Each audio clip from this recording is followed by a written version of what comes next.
아니, 넌 누구니? 포구 속 순찰을 마치고 경비실에 도착한 도연은 바닥에 앉아 있는 아이를 보고 너무 놀라 주저앉았습니다. 비에 흠뻑 젖은 2살 정도 된 여자아이였어요. 누가 아이를 이런 곳에? 아이는 추위에 파래진 입술로 제 옷을 꽉 잡은 채 저를 바라보고 있었어요. 누가 이 빗속에 아이를 버린 걸까요? 사연 시작 전 구독, 좋아요와 함께 어디서 보고 계신지 댓글로 남겨주시면 저에게 큰 힘이 됩니다. 그날 밤은 정말 비가 심하게 내렸습니다. 기상청에서 특보가 내려진 지 2시간째 아파트 단지 곳곳에서 비상방송이 흘러나왔습니다. 지하 주차장 침수 우려가 있으니 차량을 이동하라는 안내였죠. 방송이 끝나기 무섭게 경비실 전화벨이 연달아 울렸습니다. 여보세요. 우리 집 앞 배수구 막힌 것 같은데 좀 봐주세요. 엘리베이터가 안 움직이는데 어떻게 된 거예요? 도연은 전화를 받으며 우비를 챙겼습니다. 이 아파트 경비원으로 일한 지 이제 3년째였습니다. 오늘 같이 폭우가 쏟아지는 날은 정신이 하나도 없었죠. 무전기를 허리춤에 차고 손전등을 든 도연이 경비실 문을 열자 빗줄기가 거세게 얼굴을 때렸습니다. 휴, 오늘 제대로 고생이네. 도연은 고개를 숙이고 지하 주차장으로 향했습니다. 계단을 내려가는데 발목까지 물이 차올라 있었습니다. 배수 펌프는 돌아가고 있었지만 빗물이 더 빨리 들어오고 있었죠. 도연은 급히 주차장 안쪽을 둘러봤습니다. 다행히 차량 침수까지는 아니었습니다. 주차장은 괜찮습니다. 다행히 펌프는 작동 중입니다. 무전기로 관리사무소에 보고를 하고 도연은 다시 밖으로 나왔습니다. 이번엔 단지 놀이터 쪽 배수로를 확인해야 했습니다. 우비를 입었지만 소용이 없었습니다. 빗물이 목덜미로 흘러내렸고 장화 안으로도 물이 스며들었습니다. 놀이터 옆 배수로에는 나뭇잎과 쓰레기가 잔뜩 쌓여 있었습니다. 도연은 맨손으로 그것들을 걷어냈습니다. 손이 시렸지만 멈출 수가 없었습니다. 물이 빠지지 않으면 더 큰 사고가 날 수 있으니까요. 1시간쯤 지났을까요? 도연은 순찰을 마치고 온몸이 젖은 채로 경비실로 돌아왔습니다. 비가 너무 세게 내려서 잠깐만 쉬었다가 나가려고 했어요. 경비실 문을 열려는 순간 도연의 발이 멈췄습니다. 경비실 입구 바닥에 뭔가 있었습니다. 희미한 가로등 불빛 아래 젖은 담요 같은 게 놓여 있었습니다. 도연은 처음엔 누가 쓰레기를 버리고 간 줄 알았습니다. 에휴, 이런 데다 버리면 어떡해. 도연이 다가가 담요를 치우려고 허리를 숙였습니다. 그런데 이상했습니다. 담요가 아주 약하게 움직이는 것처럼 보였죠. 착각인가 싶어 손전등을 비춰봤습니다. 담요 끝이 작게 들썩였습니다. 도연의 심장이 빠르게 뛰기 시작했습니다. 천천히 담요를 들춰냈습니다. 그 순간 도연은 숨이 멎는 줄 알았어요. 작은 아기였습니다. 2살쯤 되어 보이는 여자아이가 담요에 쌓인 채 웅크리고 있었어요. 옷도 머리카락도 모두 비에 젖어 있었죠. 아이의 입술은 파랗게 질려 있었고 작은 손가락은 떨리고 있었습니다. 아가야. 도연이 떨리는 목소리로 불렀습니다. 아이는 울지 않았습니다. 그저 크고 맑은 눈으로 겁에 질린 채 도연을 올려다봤을 뿐이었죠. 도연은 급히 아이를 안아 올렸습니다. 아이의 몸이 너무 차가웠습니다. 얼마나 오래 여기 있었던 걸까요? 바로 그때 아이가 작은 손으로 도연의 소매를 붙잡았습니다. 힘없이 하지만 놓지 않으려는 듯이요. 도연은 그 작은 손을 보며 멈춰 섰습니다. 머릿속이 하얘졌습니다. 당장 신고를 해야 한다는 생각과 이 아이를 먼저 따뜻하게 해줘야 한다는 생각이 동시에 떠올랐습니다. 도연은 허리춤에 무전기를 내려다봤습니다. 손이 무전기로 향했다가 멈췄습니다. 아이가 다시 도연의 옷을 잡아당겼습니다. 도연은 무전기를 껐습니다. 그리고 아이를 꼭 안은 채 그 자리에 멈춰 섰습니다. 빗소리만 요란하게 들렸습니다. 경비실로 들어온 도연은 재빨리 CCTV를 확인했습니다. 1시간 전 영상이었습니다. 화면 속에서 누군가 서둘러 담요 뭉치를 경비실 앞에 내려놓고 급히 사라졌습니다. CCTV를 의식한 듯 우산에 가려 얼굴은 보이지 않았습니다. 뒷모습만 급하게 어둠 속으로 사라졌죠. 도연은 화면을 멈추고 아이를 내려다봤습니다. 아이는 여전히 울지 않았어요. 그저 도연의 손을 꼭 잡고 있었습니다. 괜찮아, 아가야. 괜찮아. 도연이 중얼거렸습니다. 하지만 이게 정말 괜찮은 일인지 도연 자신도 알 수 없었습니다. 그 순간부터 도연의 삶은 조용히 흔들리기 시작했습니다. 도연은 경비실 책상 위에 놓인 휴대폰을 집어들었습니다. 화면이 켜지면서 일일이 단축번호가 보였습니다. 손가락이 화면 위에 머물렀습니다. 그런데 전화를 걸지 못했습니다. 도연은 다시 아이를 내려다봤습니다. 아이의 작은 손과 발을 만져봤습니다. 얼음장처럼 차가웠습니다. 입술은 여전히 파랗게 질려 있었고 온몸이 미세하게 떨리고 있었습니다. 이러면 안 되는데 도연은 알고 있었습니다. 이런 상황에선 먼저 신고를 해야 한다는 걸요. 하지만 손이 움직이지 않았습니다. 대신 다른 기억이 떠올랐습니다. 4년 전 딸 서윤이 5살 때였습니다. 밤중에 갑자기 숨을 제대로 쉬지 못했었죠. 도연은 그때 서윤을 안고 응급실로 뛰어갔었습니다. 차를 빼낼 시간조차 아까워서 택시를 잡았었죠. 그때 봤던 병원 응급실 불빛이 지금도 눈에 선합니다. 도연은 휴대폰을 내려놓았습니다. 그리고 떨고 있는 아이를 다시 품에 안았습니다. 일단 병원에 데려가야겠어. 도연은 중얼거리며 경비실 문을 열었습니다. 빗속으로 다시 뛰어들었습니다. 관리사무소에 연락할 틈도 없었습니다. 지금은 이 아이의 체온을 올리는 게 급했습니다. 도연은 단지 입구에서 가장 가까운 야간 소아과를 알고 있었습니다. 걸어서 10분 거리였죠. 평소 같으면 가까운 곳이지만 이 폭우 속에서 아기를 안고 가기엔 너무 멀게 느껴졌습니다. 도연은 자신의 우비로 아이를 감쌌습니다. 그리고 최대한 빨리 걸었습니다. 병원 문을 열고 들어갔을 때 도연의 숨소리가 거칠게 흘러나왔습니다. 대기실엔 다행히 사람이 없었습니다. 당직 간호사가 놀란 얼굴로 다가왔습니다. 어머, 무슨 일이세요? 아기가 젖은 채로 밖에 오래 있었던 것 같아요. 몸이 너무 차가워요. 간호사는 재빨리 아이를 받아 안았습니다. 의사가 급히 진료실로 들어왔습니다. 50대쯤 되어 보이는 남자 의사였습니다. 여기 앉혀주세요. 몇 시간이나 밖에서 있었나요? 그게 30분쯤 전에 아파트 경비실 앞에서 발견했는데 정확한 시간은 잘 모르겠습니다. 의사는 아이의 체온을 재고 청진기를 댔습니다. 호흡을 확인하고 피부색을 살폈습니다. 도연은 옆에 서서 그 모습을 지켜봤습니다. 손에 힘이 잔뜩 들어가 있었습니다. 외상은 없습니다. 의사가 천천히 말했습니다. 도연은 조금 안도했어요.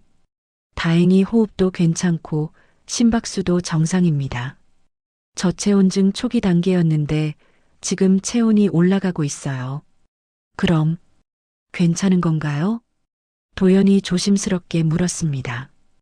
의사는 고개를 끄덕였지만 표정은 무거웠습니다. 지금은 괜찮습니다. 하지만 조금만 늦었으면 위험할 뻔했어요. 이런 날씨에 어린아이가 밖에 그렇게 오래 있었다는 건 의사는 말을 멈췄습니다. 더 이상 설명이 필요 없었습니다. 도연도 알고 있었습니다. 자칫 잘못했으면 큰일 날 뻔했다는 걸요. 의사가 조용히 물었습니다. 신고는 하셨나요? 도연은 잠시 머뭇거렸습니다. 그게 일단 아이 몸이 너무 차가워서 그러시겠죠. 그래도 이제는 신고하셔야 합니다. 이런 경우엔 경찰에 연락해야 해요. 네, 알겠습니다. 도연은 고개를 끄덕였지만 마음 한편이 무거웠습니다. 의사는 더 이상 묻지 않았습니다. 다만 아이에게 따뜻한 수액을 연결하고 체온을 계속 확인했습니다. 1시간쯤 지났을까요? 아이의 체온이 정상으로 돌아왔습니다. 파랗던 입술에도 조금씩 색이 돌아왔습니다. 의사가 말했습니다. 이제 괜찮을 겁니다. 오늘은 따뜻하게 재우시고 내일 다시 한번 확인해 보세요. 감사합니다, 선생님. 도연은 깊이 고개를 숙였습니다. 진료비를 계산하고 아이를 다시 안았습니다. 병원을 나서자 비는 조금 잦아들어 있었습니다. 도연은 아이를 안고 천천히 걸었습니다. 경찰서 앞을 지날 때였습니다. 도연의 발걸음이 멈췄어요. 경찰서 불빛이 보였습니다. 지금 들어갈까 망설였어요. 상황을 설명하고 아이를 맡기면 되는 거였죠. 그게 정상적인 절차였습니다. 하지만 도연은 움직이지 못했습니다. 아이가 도연의 손가락을 꽉 쥐고 있었습니다. 자면서도 놓지 않았습니다. 그 작은 손의 힘이 도연의 발을 붙들고 있었습니다. 내일 신고하면 되겠지. 도연은 스스로에게 말했습니다. 오늘은 늦었고 아이도 지쳐 있으니까요. 하룻밤 재우고 내일 아침에 연락해도 늦지 않을 거라고요. 도연은 고개를 돌렸습니다. 그리고 서둘러 집으로 향했습니다. 아이는 계속 도연의 손가락을 잡고 있었습니다. 가끔 작게 잠꼬대를 했어요. 도연은 그 작은 얼굴을 내려다보며 생각했습니다. 이 아이는 누구일까? 정말 버려진 걸까? 답은 나오지 않았습니다. 다만 한 가지는 확실했습니다. 이 아이를 그냥 두고 올 수는 없다는 것이요. 집 앞에 도착했을 때 도연은 깊게 숨을 들이쉬었습니다. 이제 집에 들어가면 딸 서윤을 마주해야 했습니다. 그리고 설명을 해야 했습니다. 도연은 아이를 조심스럽게 안고 천천히 현관문을 열었습니다. 현관문을 열자 좁은 복도가 보였습니다. 도연의 집은 작았습니다. 15평짜리 임대 아파트였어요. 거실과 방 하나, 그게 전부였죠.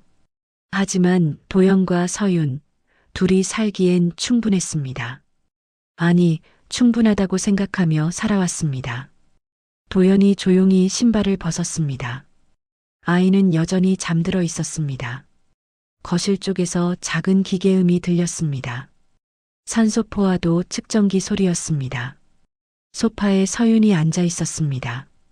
9살 딸 서윤은 손가락에 작은 기계를 끼고 있었습니다. 선천성 심장병을 앓고 있는 서윤은 매일 밤 산소 포화도를 체크해야 했습니다. 수치가 떨어지면 알람이 울렸죠. 아빠, 서윤이 고개를 들었습니다. 그러다 도연 품에 안긴 아기를 보고 멈칫했습니다. 눈이 커졌습니다.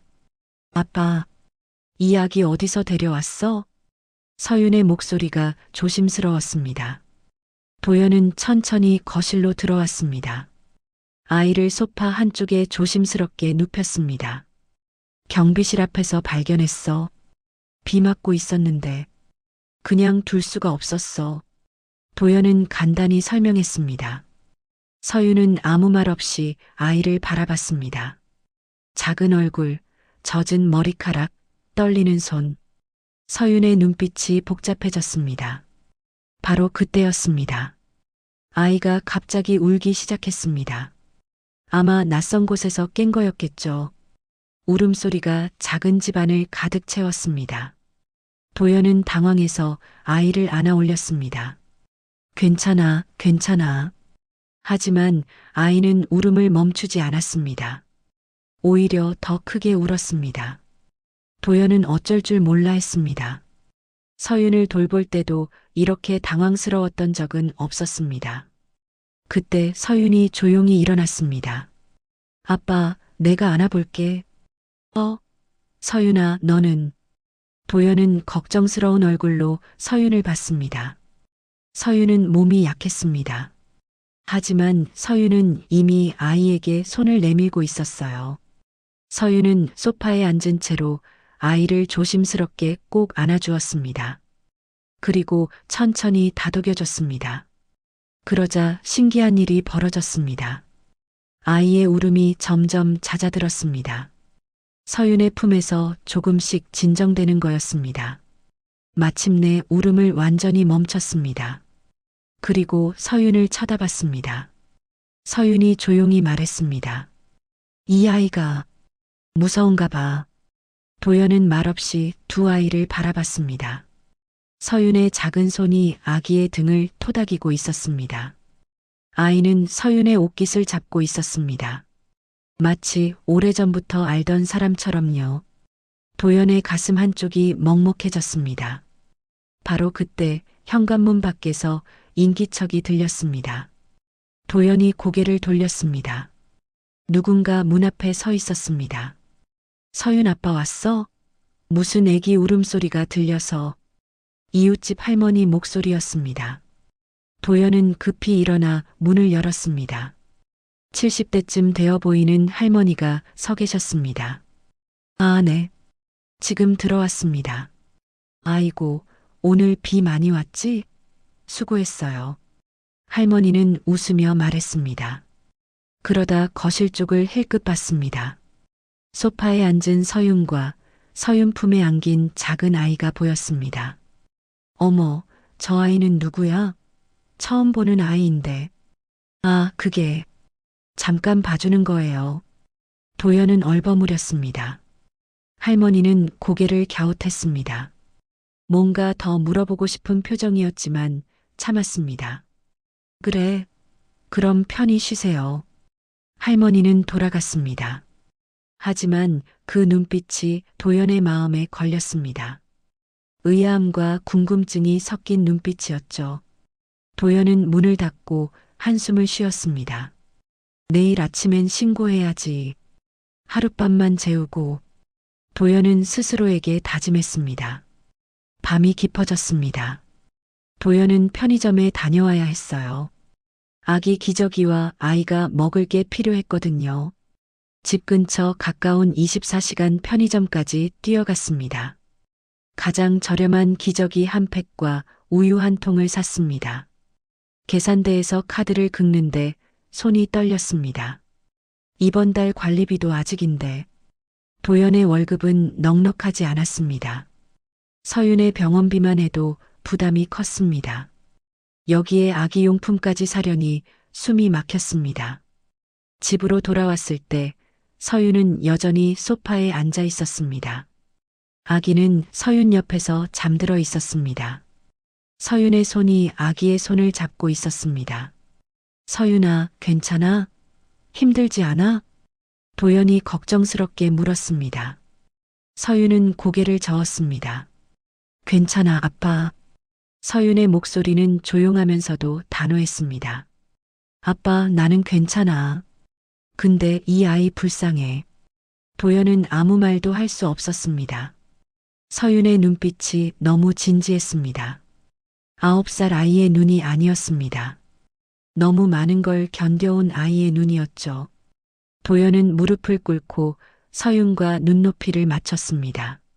서윤아, 미안해. 아빠가 갑자기 이 아기를 데려와서. 서윤이 도연의 손을 잡았습니다. 이 아이 계속 밖에 있었으면 어떻게 됐을까? 아빠가 찾아서 너무 다행이야. 도연의 눈시울이 뜨거워졌습니다. 서윤은 여전히 아기의 손을 놓지 않고 있었습니다. 그날 밤 도연은 거실 바닥에 이불을 깔았습니다. 서윤과 아기를 나란히 눕혔습니다. 산소포화도 측정기를 서윤 손가락에 끼워줬습니다. 오늘은 아빠가 옆에 있을게. 도연은 두 아이 곁에 누웠습니다.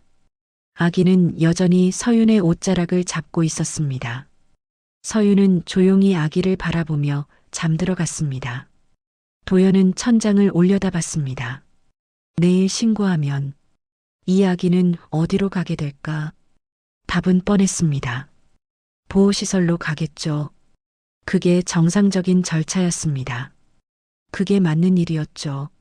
하지만 도연은 알 수 없었습니다. 정말 그게 맞는 일인지요. 도연의 마음은 이미 흔들리고 있었습니다. 조용히 하지만 분명하게요. 그리고 그 흔들림은 내일까지 멈추지 않을 것 같았습니다. 그날 밤부터 이상한 일이 시작되었어요. 도연은 매일 밤 서윤의 산소포화도 알람을 신경 써야 했습니다. 지난 3년 동안 그랬듯이요. 수치가 낮아지면 알람이 울렸습니다. 그러면 도연은 잠에서 깨어 서윤을 확인했죠. 호흡이 불규칙해지면 등을 토닥여줬고 심하면 병원으로 달려갔습니다. 그게 도연의 밤이었죠. 하지만 그날 밤 알람은 울리지 않았습니다. 아기는 서윤 옆에서 잠들어 있었어요. 서윤도 편안히 숨을 쉬고 있었죠. 도연은 새벽까지 두 아이를 지켜봤습니다. 혹시 모를 상황에 대비해서요. 하지만 아무 일도 일어나지 않았습니다. 다음 날 아침 도연은 복지기관 전화번호를 찾아봤어요. 이제 신고를 해야 했으니까요. 손가락이 핸드폰 화면 위에 머물렀습니다. 그때 서윤이 일어났습니다. 아빠, 어젯밤에는 알람 안 울렸지. 서윤의 목소리가 밝았습니다. 도연은 놀라서 서윤을 봤습니다. 서윤의 얼굴에 혈색이 돌아 있었습니다. 평소보다 좀 더 생기 있어 보였습니다. 그래, 몸은 괜찮아? 응, 괜찮아. 가슴도 안 답답해.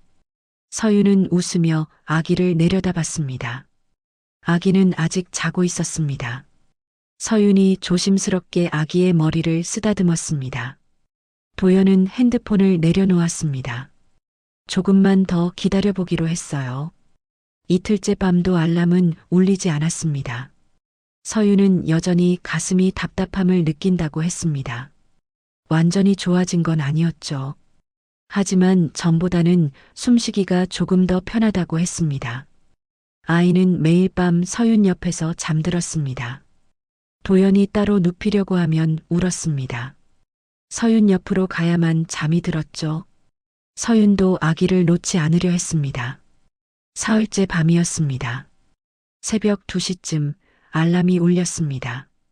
도연은 벌떡 일어났습니다. 심장이 빠르게 뛰었습니다. 급히 거실로 달려갔습니다. 서윤이 보였습니다. 하지만 서윤은 괜찮았습니다. 아기를 꼭 안고 있었고 호흡도 안정돼 있었습니다. 알람이 잘못 울린 것 같았어요. 아니면 순간적으로 수치가 떨어졌다가 다시 올라온 거였죠. 도연은 가슴을 쓸어내렸습니다. 서윤아, 괜찮아? 응, 아빠. 괜찮아. 서윤은 평온한 얼굴이었습니다. 아기는 여전히 서윤 품에서 잠들어 있었습니다. 도연은 두 아이를 한참 바라봤습니다. 뭔가 분명히 달라지고 있었어요. 그리고 일주일이 지났습니다. 병원 정기 검진 날이었습니다. 도연은 서윤을 데리고 병원에 갔습니다. 주치의 선생님은 50대 여자 의사였습니다. 의사는 청진기를 대고 심전도를 확인했습니다. 그러더니 고개를 갸웃했습니다. 아이가 좀 더 안정돼 보입니다. 네, 정말요? 도연은 깜짝 놀라서 물었습니다. 의사는 차트를 보며 말했습니다. 수치상으로 크게 달라진 건 없어요. 하지만 호흡 패턴이 전보다 규칙적이에요. 집에서 알람이 자주 울렸나요? 요즘엔 별로 안 울려요. 도연이 조심스럽게 대답했습니다. 의사는 의아한 표정을 지었습니다. 그래요? 특별히 달라진 게 있나요? 약을 바꿨다거나. 아니요, 약은 그대로예요. 도연은 말했습니다. 아이 얘기는 하지 않았습니다. 뭐라고 설명해야 할지 몰랐으니까요. 의사는 잠시 생각하더니 말했습니다. 원인은 잘 모르겠지만 아무튼 좋은 일이에요. 계속 지켜봅시다. 집으로 돌아오는 길이었습니다. 서윤이 조용히 말했습니다. 아빠, 나 하은이랑 있으면 마음이 편해. 내가 지켜줘야 할 것 같아. 하은이? 도연이 되물었습니다. 서윤은 고개를 끄덕였습니다. 아이 이름 내가 지었어. 하은이. 예쁘지? 도연은 아무 말도 하지 못했습니다. 서윤은 이미 아기에게 이름까지 지어준 거였습니다. 도연은 고개만 끄덕였어요. 밤이 됐습니다. 도연은 하은을 재우며 생각했습니다. 이대로는 안 된다는 걸요. 결정을 내려야 했습니다. 하은을 보낼 건지 아니면 정말로 키울 건지요. 하지만 결정은 쉽지 않았습니다. 서윤과 하은은 나란히 잠들어 있었습니다. 서윤의 호흡은 안정돼 있었습니다. 하은은 서윤의 손을 꼭 잡고 있었습니다.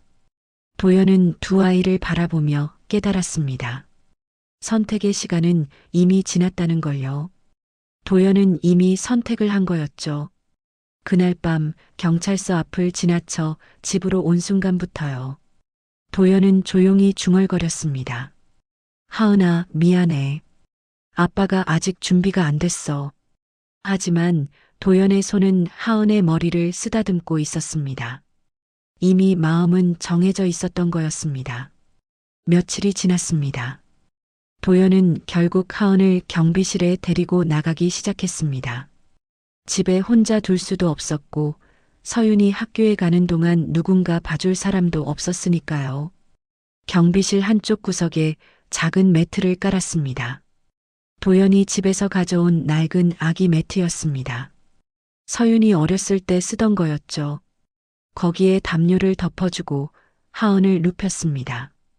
하은은 신기한 듯 주변을 둘러봤습니다. 경비실은 하은에게 새로운 세상이었습니다. CCTV 모니터에서 계속 바뀌는 화면들, 삐삐 울리는 무전기 소리, 전화벨 소리. 모든 게 신기했습니다. 하은은 기어다니기 시작했습니다.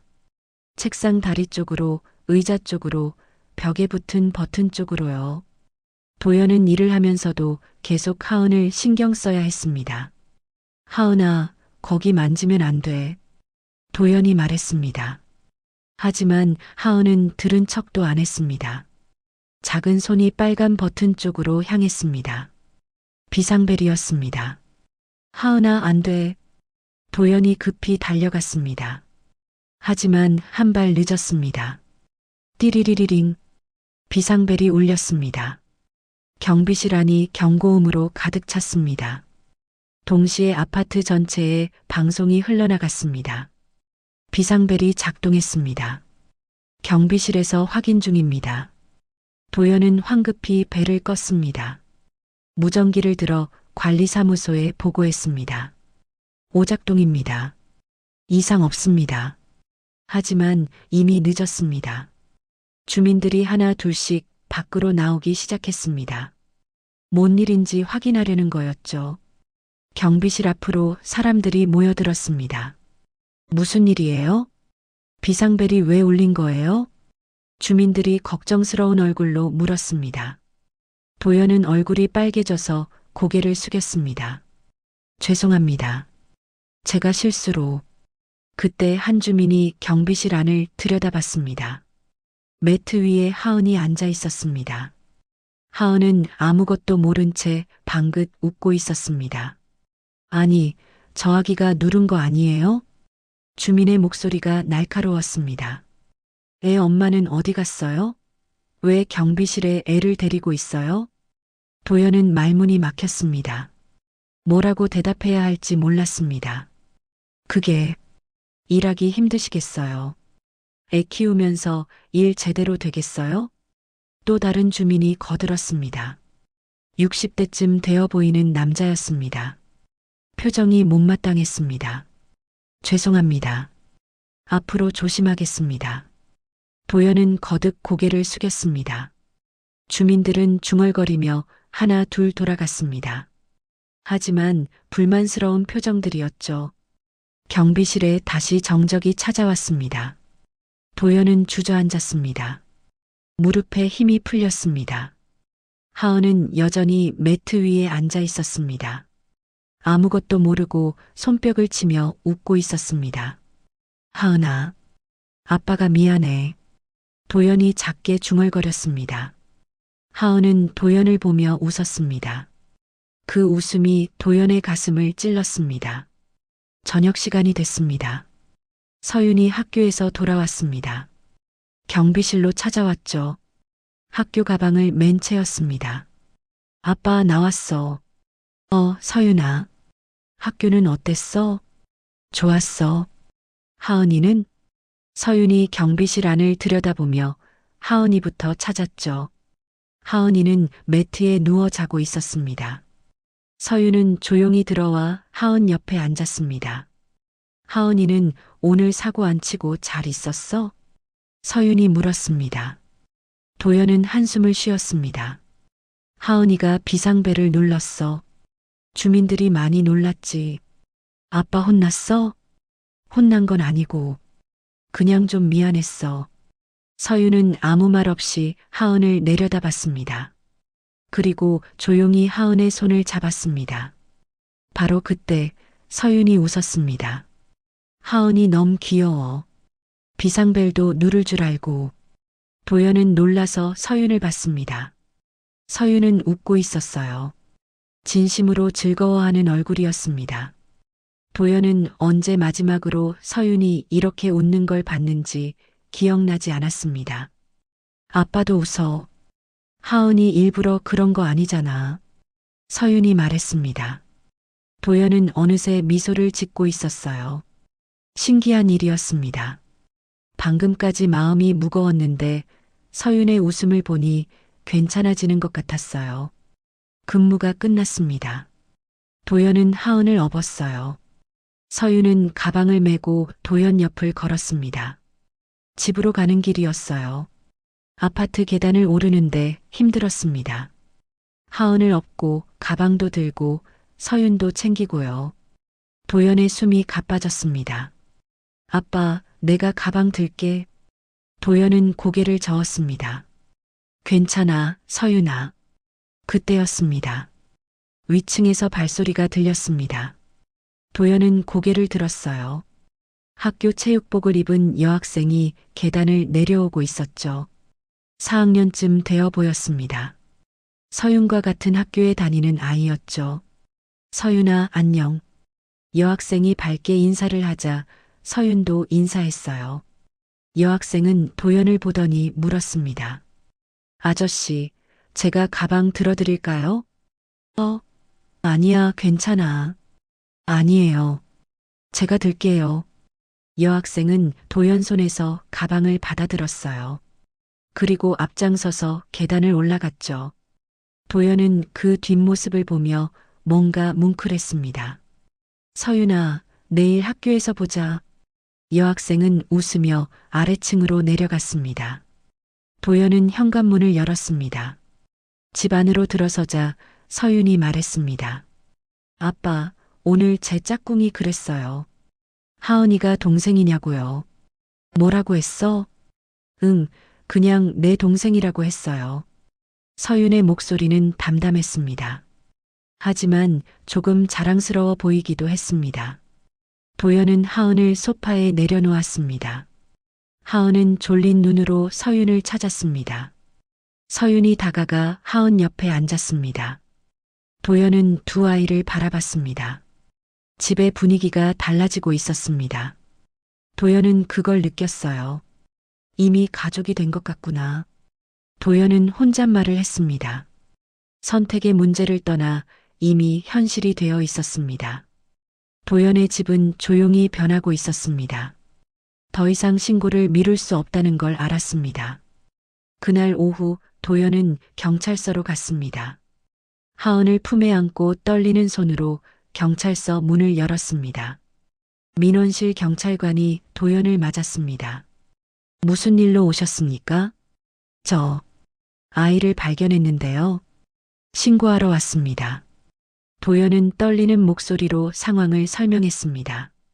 폭우가 내린 날 경비실 앞에서 발견한 일, 병원에 데려간 일, 그리고 지금까지 돌본 일까지요. 경찰관의 표정이 굳어졌습니다. 그게 언제였습니까? 2주 전입니다. 2주요? 왜 이제야 신고하신 겁니까? 경찰이 깜짝 놀라 물었습니다. 도연은 고개를 들 수가 없었어요. 아이가 너무 아파 보여서 병원부터 데려가고 신고하려고 했는데 어쩌다 보니 이렇게 늦게 신고하시면 곤란합니다. 경찰관은 서류를 꺼내며 말했습니다. 일단 접수하겠습니다. 아동보호시설에 연락해 놓겠습니다. 도연의 심장이 쿵 내려앉았습니다. 그게 며칠만 시간을 주시면 안 될까요? 무슨 말씀이십니까? 제가 이 아이를 돌볼 수 있습니다. 혹시 방법이 있을까요? 도연은 아동보호시설이라는 말에 놀라 급하게 말했습니다. 경찰관은 의심스러운 눈으로 도연을 봤습니다. 일단 이 아이 실종 신고가 되어 있는지부터 확인해야 합니다. 그리고 선생님은 신원이 확인되면 다시 연락드리겠습니다. 그때까지 아이는 돌봐주시되 추가 지시가 있을 수 있습니다. 도연은 고개를 숙였습니다. 경찰서를 나올 때 다리에 힘이 없었습니다. 집으로 돌아왔습니다. 서윤이 학교에서 돌아와 있었습니다. 하은을 보자마자 달려왔습니다. 하은아. 서윤은 하은의 볼을 부비며 꼭 안아주었습니다. 하은도 방긋 웃으며 서윤을 껴안았습니다. 도연은 그 모습을 멍하니 바라보고 있었어요. 밤이 되었습니다. 서윤과 하은을 재우려고 이불을 깔았습니다. 서윤이 하은을 꼭 껴안고 누웠습니다. 그러더니 조용히 물었습니다. 아빠, 하은이 안 보낼 거지? 도연은 대답하지 못했습니다. 목이 메었어요. 서윤아. 서윤의 목소리가 떨렸습니다. 하은이 없으면 나 또 아플 것 같아. 그냥 하은이 우리랑 같이 살면 안 돼? 도연은 서윤을 꼭 안아주었습니다. 무슨 말을 해야 할지 몰랐어요. 그날 밤 도연은 잠들 수 없었습니다. 천장을 바라보며 생각했습니다. 이미 돌아갈 수 없는 길을 온 것 같았어요. 하지만 어떻게 해야 할지 막막했습니다. 도연의 집은 하은이가 온 후로 모든 게 서서히 변하고 있었어요. 다음 날 도연은 입양 절차에 대해 알아보기 시작했습니다. 구청 복지과를 찾아갔습니다. 담당 공무원이 서류 뭉치를 내밀었습니다. 신청서, 소득증명서, 건강검진서, 주거환경 확인서, 필요한 서류가 한두 가지가 아니었습니다. 경제력 심사가 있습니다. 안정적인 소득과 주거 환경이 필요해요. 공무원의 말이 도연의 가슴을 짓눌렀습니다. 도연은 경비원이었습니다. 월급은 많지 않았고 집은 작은 임대 아파트였습니다. 서윤의 병원비만 해도 빠듯했죠. 네, 알겠습니다. 도연은 서류를 받아들고 나왔습니다. 손이 떨렸어요. 한 달이 지났습니다. 입양 절차는 생각보다 복잡했습니다. 서류 심사, 가정 방문, 면접. 단계마다 시간이 걸렸습니다.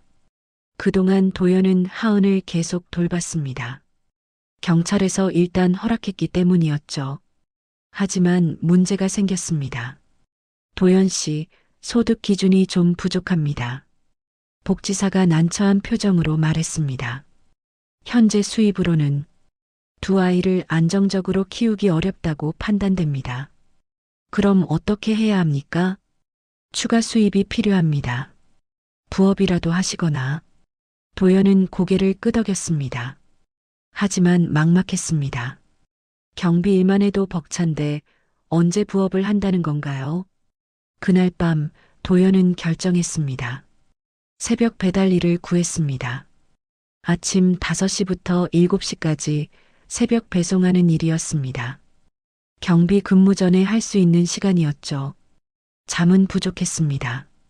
하지만 서윤이와 하은이를 생각하면 포기할 수 없었습니다.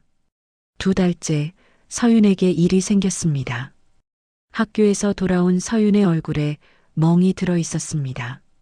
도연은 깜짝 놀라 물었습니다. 서윤아, 이게 무슨 일이야? 괜찮아요, 아빠. 그냥 부딪혔어요. 서윤은 얼버무렸습니다. 하지만 도연은 알았습니다. 서윤이 거짓말을 하고 있다는 걸요.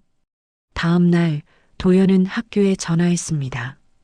담임 선생님이 조심스럽게 말했습니다. 서윤이가 친구들과 다툼이 있었어요. 하은이 때문이었습니다. 하은이요? 반 아이들이 하은이가 진짜 동생이 아니라고 놀렸대요. 서윤이가 화를 내면서 도연은 말을 잇지 못했습니다. 가슴이 찢어지는 것 같았습니다. 집으로 돌아와 서윤을 안았습니다. 서윤아, 미안해. 아빠 때문에.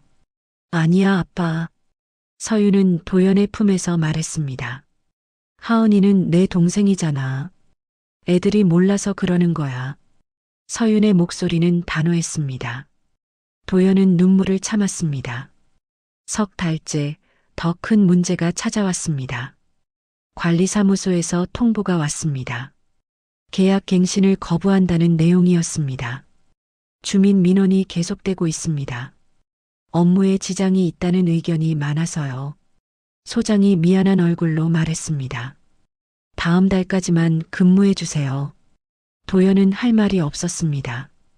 당연한 결과였습니다. 도연은 다른 아파트 경비 자리를 알아보기 시작했습니다. 하지만 쉽지 않았습니다. 아이 둘을 키우는 경비원을 원하는 곳은 많지 않았으니까요. 넉 달째 최악의 순간이 왔습니다. 한밤중에 서윤이 갑자기 숨을 쉬지 못했습니다. 산소 포화도가 급격히 떨어졌습니다. 알람이 요란하게 울렸습니다. 도연은 서윤을 안고 응급실로 뛰어갔습니다. 하은도 함께 데려갈 수밖에 없었습니다. 심장 기능이 갑자기 나빠졌습니다. 의사가 심각한 얼굴로 말했습니다. 이식 대기 순위를 올려야겠습니다.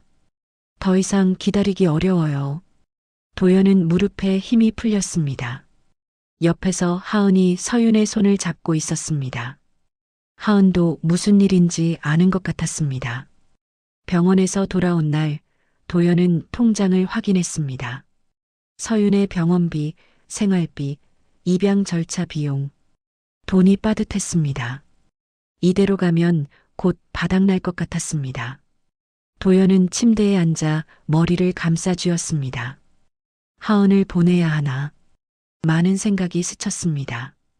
경제적으로도 부담되고 아픈 서윤에게 더 집중할 수도 있었죠. 하지만 결국 고개를 저었습니다.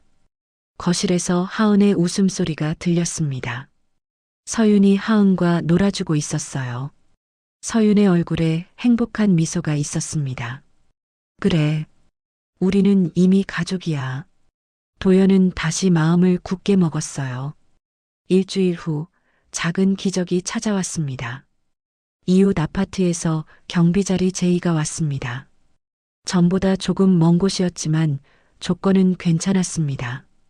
그리고 무엇보다 도연의 사정을 이해해주는 곳이었습니다. 그렇게 또 1년이 지나고 2년이 지났습니다.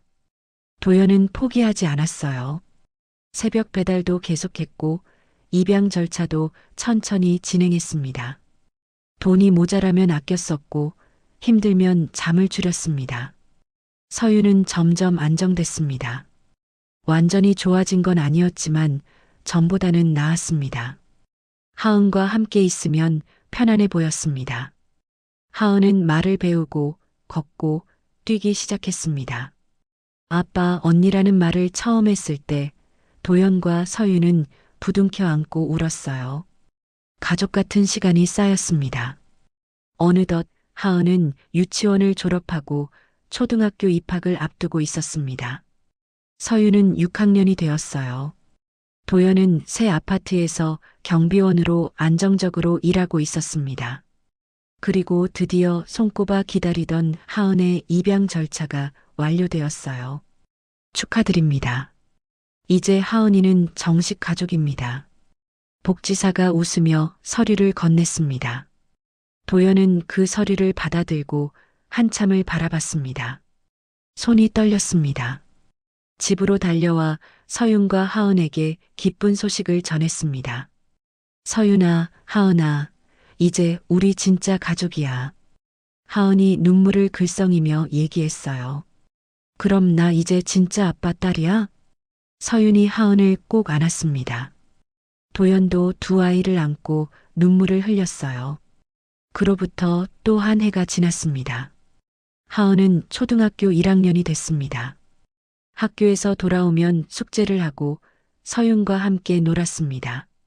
서윤은 여전히 심장이식을 기다리며 하루하루를 버티고 있었어요. 도연은 매일 밤 같은 기도를 했습니다. 오늘도 무사히 제발 기증자가 나타나기를. 그 기도가 이어지는 한 도연은 버틸 수 있었습니다. 기다림의 시간은 길었어요. 하지만 도연은 포기하지 않았습니다. 세 가족은 그렇게 함께 버텨내고 있었죠. 어느 새벽이었습니다. 도연의 휴대폰이 울렸습니다. 도연은 벌떡 일어나 전화를 받았습니다. 여보세요? 여기 병원입니다. 주치의 선생님 목소리였습니다. 도연의 심장이 빠르게 뛰기 시작했어요. 심장 기증자가 나왔습니다. 도연은 숨이 멎는 줄 알았습니다. 얼마나 기다리던 순간인지 몰라요. 길고 긴 시간이었죠. 지금 바로 오실 수 있으십니까? 적합성 검사를 해야 합니다. 네, 지금 갑니다. 도연은 서둘러 옷을 입었습니다. 손이 떨려서 단추를 끼우기 힘들었어요. 서윤과 하은을 깨웠습니다. 서윤아, 일어나. 병원 가야 해. 서윤은 눈을 떴습니다. 아빠의 표정을 보고 무슨 일인지 알았죠. 아빠, 병원에서 전화 왔어? 기증자를 찾았대? 응, 바로 검사부터 받아야 해. 서둘러야 해. 하은도 일어났습니다. 졸린 눈을 비비며 물었어요. 그럼 언니 이제 안 아픈 거야? 응, 하은아. 언니 이제 괜찮아질 거야. 도연은 두 아이를 데리고 병원으로 향했습니다. 차 안에서 도연의 손이 계속 떨렸어요. 병원에 도착하니 의사들이 대기하고 있었어요. 서윤은 바로 검사실로 들어갔습니다. 혈액 검사, 조직 적합성 검사 등 여러 검사가 이어졌습니다. 도연은 복도에서 기다렸습니다. 하은이 도연의 손을 꼭 잡고 있었어요. 아빠, 언니 아프지 않을까? 괜찮아, 하은아. 의사 선생님들이 잘 해주실 거야. 1시간이 지나고 2시간이 지났습니다. 기다림은 끝이 없는 것 같았어요. 마침내 의사가 나왔습니다. 다행히 조건이 맞습니다. 도연은 그 자리에 주저앉을 뻔했어요. 가슴이 터질 것 같았죠. 바로 수술 준비 시작하겠습니다. 수술은 오늘 오후에 진행됩니다. 의사가 말했습니다. 그러다 잠시 멈칫했어요. 그런데 수술비는 준비되셨습니까? 도연의 얼굴이 굳었습니다. 그게 얼마나 될까요? 대략 3천만 원 정도입니다. 건강보험이 적용되지만 본인 부담금이 꽤 될 겁니다. 도연은 말문이 막혔습니다. 통장에 있는 돈은 800만 원 정도였습니다. 3년간 모은 돈이 전부였습니다. 턱없이 부족했죠. 일단 방법을 찾아보겠습니다. 도연은 떨리는 목소리로 말했어요. 병원을 나와 관리사무소로 향했습니다. 소장님, 부탁이 있습니다. 도연은 소장님한테 사정을 설명했습니다. 퇴직금을 미리 받을 수 있는지 물었어요. 소장은 난처한 얼굴을 했습니다. 도연 씨, 마음은 이해합니다만 규정상 안 됩니다. 퇴직 전에 퇴직금을 줄 수는 없어요. 소장님, 제발 부탁드립니다. 도연은 무릎을 꿇었습니다. 고개를 바닥에 닿을 만큼 숙이고 울며 사정했어요. 제 딸이 오늘 수술을 받아야 합니다. 이번이 아니면 기회가 없을지도 모릅니다. 소장은 당황했습니다. 도연 씨, 일어나세요. 제가 어떻게 할 수 있는 게 아닙니다. 회사 규정이. 도연은 고개를 들지 못했습니다. 소장은 한숨을 쉬었습니다. 제가 개인적으로 200만 원은 빌려드릴 수 있습니다. 그것밖에 못 해드려서 죄송합니다. 도연은 고개를 들었습니다. 눈물이 흘렀어요. 감사합니다. 정말 감사합니다. 도연은 집으로 돌아왔습니다. 하은이 자기 방에서 뭔가를 들고 나왔습니다. 돼지 저금통이었습니다. 1년 동안 용돈을 모은 거였죠. 아빠, 이거 언니 수술비로 써. 하은이 저금통을 도연에게 내밀었습니다. 도연은 저금통을 받아들고 말을 잇지 못했습니다. 하은아, 언니 빨리 나아야지. 하은의 목소리는 단호했습니다. 겨우 8살 아이였습니다. 도연은 하은을 꼭 안았습니다. 하은이의 마음을 아는 도연은 목이 메어 말이 나오지 않았습니다. 눈물만 흘렀습니다. 고마워, 하은아. 정말 고마워. 다음 날 아침이었습니다. 경비실로 누군가 찾아왔어요. 백일동에 사시는 할머니였습니다. 손에 봉투를 들고 있었습니다. 도연 씨, 이게 뭐예요? 봉투를 열어보자 안에 돈이 들어 있었습니다. 저희 주민들이 급하게 모았어요. 많지는 않지만. 도연은 어리둥절했습니다. 어떻게? 어제 소장님한테 들었어요. 딸이 오늘 심장수술 받는다고. 그래서 급히 모았어요. 이어서 다른 주민들도 찾아왔습니다. 백이동, 백삼동, 백오동. 여기저기서 주민들이 모금한 돈을 가져왔습니다. 서윤이 수술 잘 될 거예요. 힘내세요, 도연 씨. 과거에 불평하던 사람들도 있었습니다. 하은 때문에 민원을 넣었던 사람들도 있었죠. 하지만 지금은 모두 도연을 응원하고 있었습니다. 도연은 흐르는 눈물을 닦으며 고개를 숙이고 또 숙였습니다. 감사합니다. 정말 감사합니다. 모금액을 하나하나 세어보니 1,500만 원이 넘었습니다. 소장님이 빌려준 돈, 하은이 저금통, 도연의 통장 잔액, 모두 합치니 3천만 원이 조금 넘었습니다. 도연은 하늘을 올려다봤습니다. 감사했습니다. 오후 3시 수술 시간이 다가왔습니다. 서윤은 수술복으로 갈아입고 침대에 누워 있었어요. 도연과 하은이 옆에 서 있었죠. 서윤아. 도연은 서윤의 손을 잡았습니다. 할 말이 많았지만 입이 떨어지지 않았어요. 서윤이 먼저 말했습니다. 아빠, 걱정하지 마. 나 수술 잘하고 올게. 응. 그럼. 하은이 서윤 손을 잡았습니다. 언니, 나 기다릴게. 언니 일어나면 같이 놀이공원 가자. 서윤이 웃었습니다. 그래, 하은아. 약속할게. 내가 돌아오면 꼭 놀이공원 가자. 두 아이가 새끼손가락을 걸었습니다. 간호사들이 침대를 밀기 시작했어요. 수술실로 향하는 거였죠.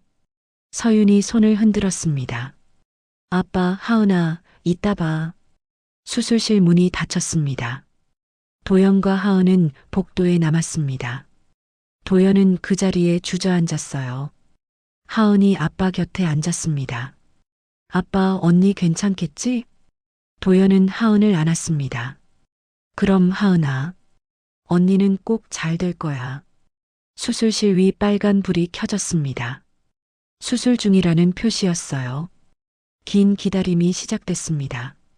시간이 천천히, 아주 천천히 흘렀죠. 도연은 복도 의자에 앉아 수술실 문만 바라봤습니다. 하은은 아빠 무릎에서 잠들었어요. 제발, 제발. 도연은 마음속으로 기도했습니다. 수없이 기도했어요. 시간이 흘렀습니다. 수술은 오후 내내 계속되었습니다. 5시간째 계속되었어요. 복도는 고요했습니다. 가끔 간호사들이 지나갔지만 그것뿐이었죠. 도연은 여전히 수술실 문만 바라보고 있었습니다. 의자에서 잠이 든 하은이 부시시 일어났어요. 아빠, 언니 아직 안 나왔어? 응, 조금 있으면 나올 거야. 도연은 하은의 머리를 쓰다듬었습니다. 하은은 다시 아빠 곁에 바짝 붙어 앉았어요. 6시간째 수술실 안이 갑자기 분주해졌습니다. 복도에서도 느껴졌죠. 간호사들이 급히 움직이는 소리, 기계음이 빨라지는 소리. 수술실 밖 대기실에 의사 한 명이 더 들어갔습니다. 도연의 심장이 철렁 내려앉았어요. 무슨 일이야? 도연은 벌떡 일어섰습니다. 수술실 문 앞까지 다가갔습니다. 하지만 아무것도 보이지 않았습니다. 문은 굳게 닫혀 있었습니다. 아빠, 하은이 떨리는 목소리로 불렀습니다. 도연은 하은을 안아 올렸습니다. 괜찮아, 하은아. 의사 선생님들이 잘하실 거야. 도연은 애써 침착히 말했지만 목소리는 떨고 있었어요. 무릎이 떨렸습니다.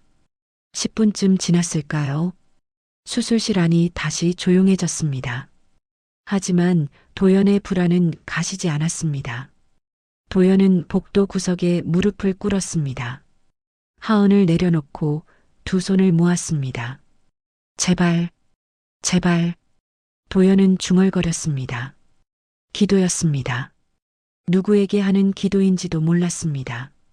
하지만 그게 누구든 상관없었어요. 제발 서윤이를 살려달라고 기도했습니다. 서윤이를 살려주세요. 제발 서윤이를. 하은도 아빠 옆에 무릎을 꿇었습니다. 작은 손을 모았습니다. 언니, 아프지 않게 해주세요. 하은의 목소리가 떨렸습니다. 도연은 하은을 안았습니다. 두 사람은 그렇게 복도에 앉아 있었습니다. 7시간째 수술실 불이 꺼졌습니다. 도연은 벌떡 일어섰습니다. 수술실 문이 열렸습니다. 의사가 나왔습니다. 수술복을 입은 주치의 선생님이었습니다. 선생님이 마스크를 벗었습니다. 표정이 굳어 있었습니다. 도연의 심장이 멈추는 것 같았습니다. 다리에 힘이 풀렸습니다. 설마, 도연은 순간 심장이 멈추는 것 같았습니다. 바로 그때 의사가 입을 열었습니다. 성공했습니다. 도연은 귀를 의심했습니다. 네, 수술 성공했습니다. 중간에 고비가 있었지만 서윤이 잘 견뎠어요. 의사가 미소를 지었습니다. 피곤한 얼굴이었지만 환한 미소였습니다. 도연은 다리에 힘이 풀려 그 자리에 털썩 주저앉았습니다. 눈물이 쉴 새 없이 쏟아졌어요. 감사합니다. 감사합니다. 도연은 고개를 숙였습니다. 바닥에 이마를 댔습니다. 몸이 떨렸습니다. 아빠. 하은이 도연을 흔들었습니다. 하은도 울고 있었습니다. 언니 이제 괜찮은 거지? 의사가 하은 앞에 무릎을 꿇었습니다. 그래, 언니 수술 끝났어. 조금 있으면 깨어날 거야. 하은이 달려가 의사를 꼭 안았습니다. 의사도 몸을 숙이고 앉아 하은을 안아줬습니다. 도연은 한참을 그렇게 있었습니다. 일어날 수가 없었습니다.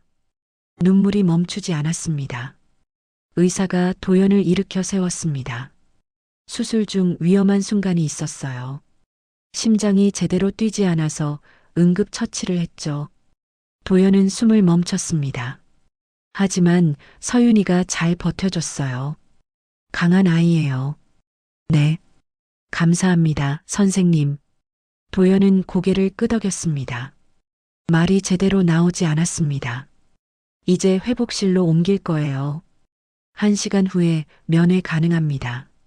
감사합니다, 선생님. 정말 감사합니다. 도연은 거듭 고개를 숙였습니다. 1시간이 지났습니다. 간호사가 도연을 불렀습니다. 면회 가능합니다. 조용히 들어가세요.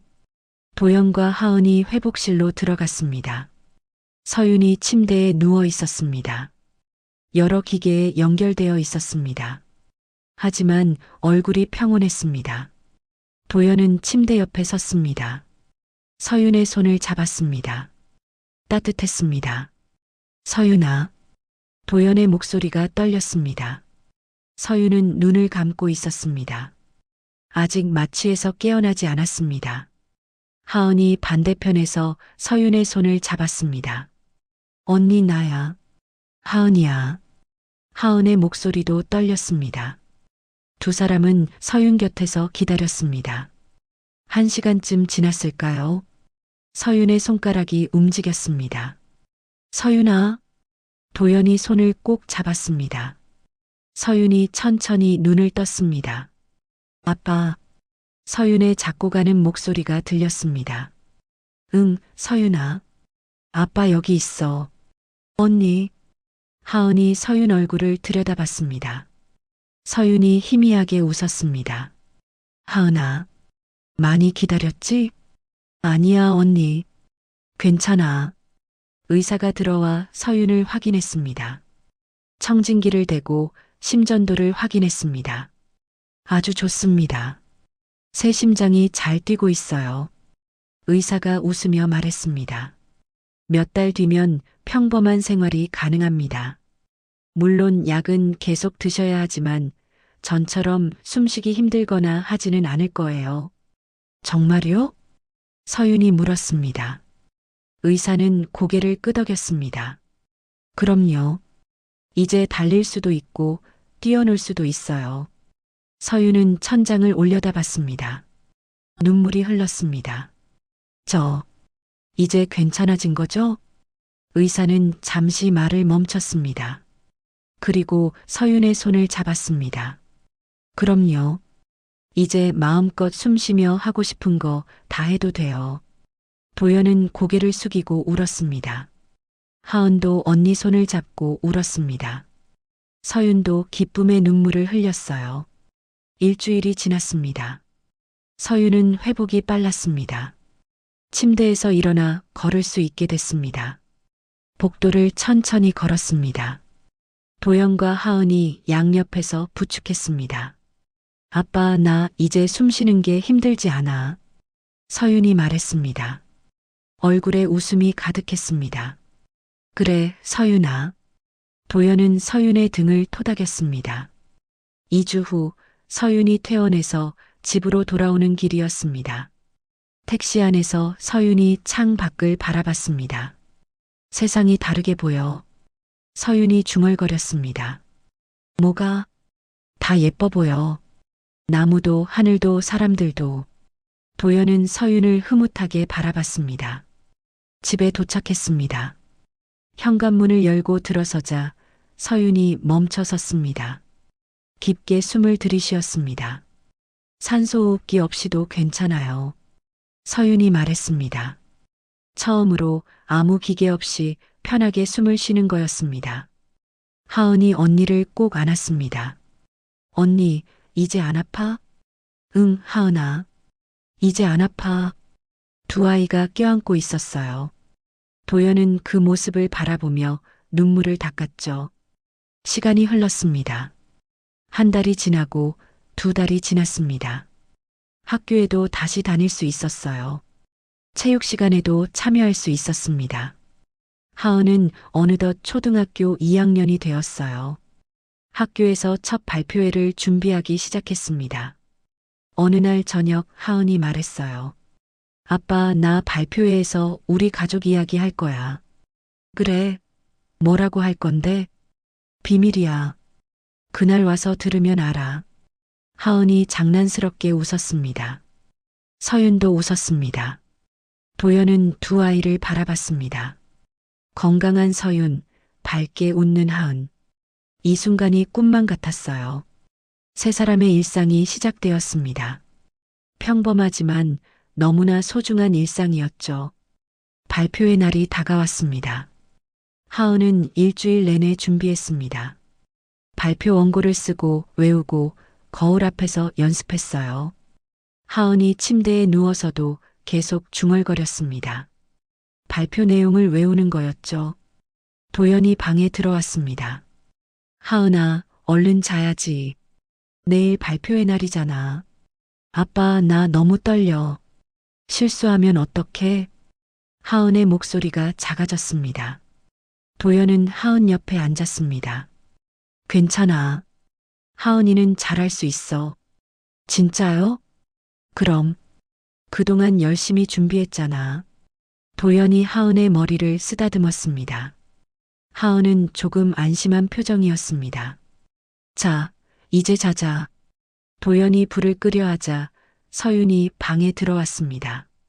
서윤이 하은 옆에 누웠어요. 떨리지? 나도 첫 발표할 때 너무 떨렸어. 언니는 실수 안 했어? 했지. 그런데 괜찮았어. 다들 박수 쳐줬어. 서윤이 하은의 손을 잡았습니다. 하은아, 긴장하지 말고 네가 하고 싶은 말만 하면 돼. 아빠랑 내가 항상 응원할게. 응, 언니. 고마워. 두 아이는 손을 잡고 잠들었습니다. 도연은 문을 조용히 닫았습니다. 드디어 발표의 날이 왔습니다. 아침부터 하은은 긴장한 얼굴이었습니다. 아침밥도 제대로 먹지 못했습니다. 하은아, 조금만 먹어. 배가 하나도 안 고파, 아빠. 괜찮아. 나도 그랬어. 서윤이 웃으며 얘기했어요. 학교에 도착했습니다. 발표회는 오후 2시였어요. 도연은 오전 근무를 마치고 서둘러 학교로 향했습니다. 서윤도 함께였죠. 학교 강당은 학부모들로 가득 찼습니다.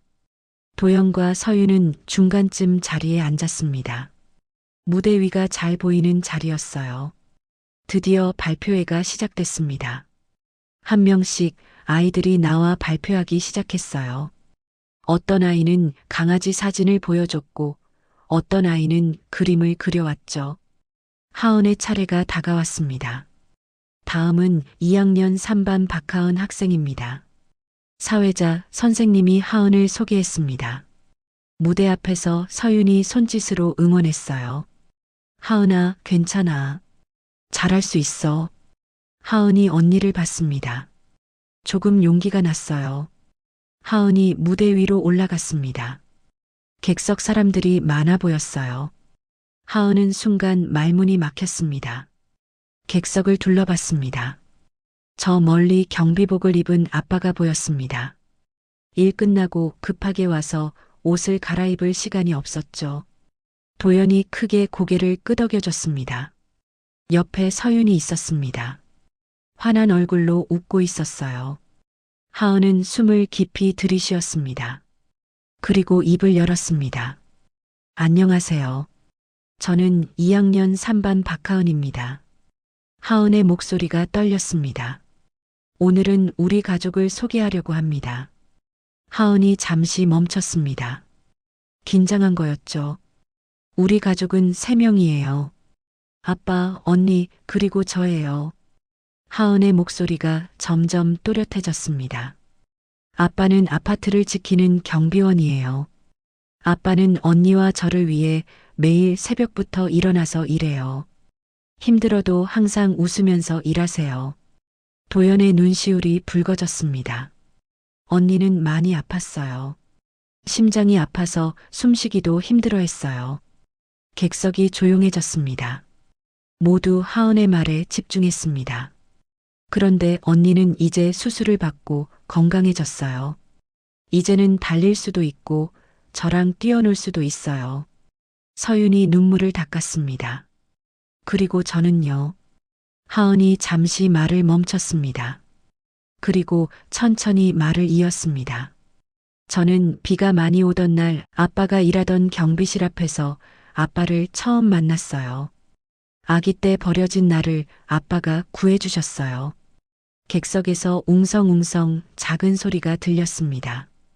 아빠는 어린 제 손을 잡고 경비실로 매일 출근하셨죠. 사람들에게 불평도 듣고 싫은 소리도 들었지만 아빠는 끝까지 저를 포기하지 않으셨어요. 하은의 목소리가 떨렸습니다. 하지만 멈추지 않았어요. 저는 누가 뭐래도 우리 아빠의 딸이고 언니의 하나뿐인 동생이에요. 우리는 힘들 때도 아플 때도 항상 함께하는 아주 특별한 가족입니다. 잠깐의 정적이 흘렀습니다. 그때 누군가 박수를 치기 시작했습니다. 담임 선생님이었어요. 이어서 다른 사람들도 박수를 쳤어요. 박수 소리가 강당을 가득 채웠습니다. 도연은 눈물을 흘리고 있었습니다. 서윤도 울면서 박수를 치고 있었죠. 하은이 무대에서 인사를 했습니다. 그리고 천천히 내려왔어요. 무대를 내려오자마자 하은은 서윤에게 달려갔어요. 하은아, 잘했어. 정말 잘했어. 언니, 나 너무 떨렸어. 아니야. 끝까지 너무 잘했어. 도연이 다가왔습니다. 하은을 꼭 안았어요. 고생했어, 우리 딸. 아빠, 나 잘했어? 그럼. 최고였어. 세 사람은 손을 잡고 강당을 나왔습니다. 발표회가 끝나고 집으로 돌아오는 길이었어요. 저녁 노을이 아름다웠습니다. 하늘이 주황빛으로 물들어 있었죠. 아빠, 오늘 선생님께 칭찬받았어. 하은이 신나서 말했습니다. 그래, 뭐라고 하셨는데? 용기 있는 발표였다고요. 진심이 느껴지는 발표였다고. 우리 하은이 대단하네. 서윤이 하은의 머리를 쓰다듬었습니다. 집에 도착하자 세 사람이 동시에 신발을 벗고 들어갔어요. 저녁 뭐 먹을까? 도연이 물었습니다. 아빠, 오늘은 내가 먹고 싶은 거 먹어도 돼? 그럼 오늘은 하은이 날이니까. 김치찌개 해줘. 알았어. 아빠가 최고로 맛있게 끓여줄게. 도연은 부엌으로 갔습니다. 서윤과 하은은 거실에 앉아 텔레비전을 켰어요. 세 사람은 맛있는 저녁을 먹고 서로의 일과를 얘기하며 내일을 준비했습니다. 밤이 됐습니다. 오늘은 일찍 자야지. 내일도 학교 가야 하니까. 네, 아빠. 두 아이가 나란히 누웠습니다. 도연이 불을 끄려 하자 창밖에서 빗소리가 들렸어요. 비가 내리고 있었습니다. 도연은 창문으로 다가가 빗줄기를 바라봤어요. 옛날 기억이 떠올랐습니다. 그날 밤 폭우 속에서 하은을 발견했던 순간이요. 그때는 몰랐습니다. 그 작은 아기가 이렇게 한 가족이 될 줄이요. 도연은 미소를 지었습니다. 아빠, 뭐 봐? 하은이 물었습니다. 아, 아니야. 밖에 비가 와서. 난 비가 좋아. 비 오는 날 아빠를 만났잖아. 하은이 웃으며 말했습니다. 도연은 고개를 끄덕였어요. 그래, 맞아. 아빠도 하은이 만나게 해준 비가 너무 고마워. 창문을 닫고 도연은 두 아이 곁에 앉았습니다. 자, 이제 빨리 자야지. 두 아이는 곧 잠이 들었습니다. 도연은 한참 동안 두 아이를 바라봤습니다. 서윤의 편안한 숨소리, 하은의 칭얼거리는 잠꼬대 소리. 이 모든 게 기적 같았습니다. 도연은 조용히 방을 나왔어요. 거실에 앉아 다시 창 밖을 바라봤습니다. 비는 여전히 내리고 있었어요. 그날 밤이 다시 떠올랐습니다. 경비실 앞에 놓인 작은 담요. 그 안에 떨리는 아기. 그 작은 손이 도연의 소매를 붙잡던 순간. 그때 이미 도연은 이 아이를 가족으로 받아들였는지 모릅니다. 도연은 미소 지으며 중얼거렸어요. 우리는 가족이야.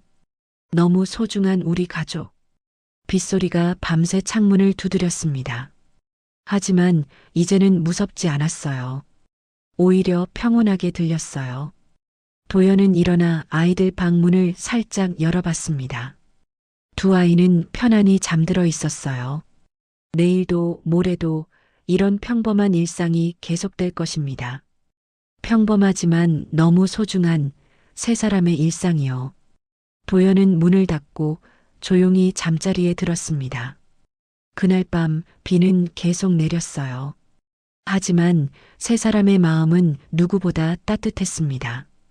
오늘의 이야기 어떠셨나요? 혹시 여러분도 혈연 관계는 아니지만 가족처럼 가까운 사람이 있으신가요? 오늘 이야기를 통해 혈연은 아니지만 가족만큼 소중한 인연에 대해 생각해보는 계기가 되었으면 합니다. 이 영상이 조금이라도 위로가 되셨다면 좋아요와 구독을 눌러 응원해주세요. 여러분의 작은 클릭 하나가 저에게는 큰 힘이 됩니다. 시청해주셔서 감사합니다.